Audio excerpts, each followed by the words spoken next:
લક્ષ્ય ન્યૂઝ, એક નજર, એક લક્ષ્ય.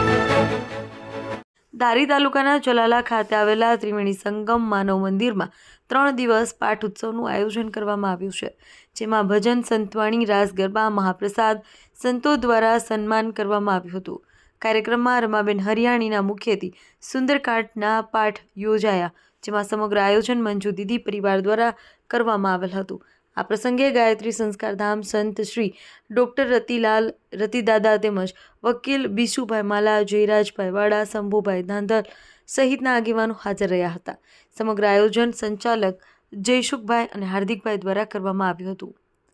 ટીનુભાઈ લલિયા. કયા પ્રકારનું આયોજન હતું? જી, મારું નામ પ્રિયજીતભાઈ વાળા છે.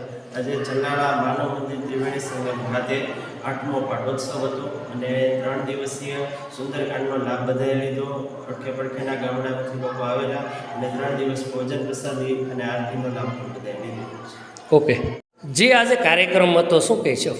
આજે ત્રિવેણી સંગમ માનવ મંદિર ચલાલા ખાતે 8મો પાઠોત્સવ એમાં રામચરિત્ર માનસ પંચમ સોપાન સુંદરકાંડનું ભવ્ય આયોજન રમાબેનના મુખેથી રસપાન કરેલ હતું અને 3 દિવસ મહાપ્રસાદનું આયોજન એમાં આજુબાજુના ગામડા બહોળી સંખ્યામાં ભક્તોએ લાભ લીધેલો હતો અને ત્રિવેણી સંગમ નિર્માતા મંજુ દીદી નાગજી પરિવાર તરફથી આ આયોજન સમગ્ર અને અમારા ટ્રસ્ટી જયસુખભાઈ, હાર્દિકભાઈ અને પરેશભાઈ સાથે મળી અને બધા માનવ મંદિર પરિવાર જોડાય અને આ આયોજનનો ખૂબ બહોળી સંખ્યામાં ભક્તોએ લાભ લીધેલો હતો. જય શ્રી કૃષ્ણ, જય શ્રી રામ.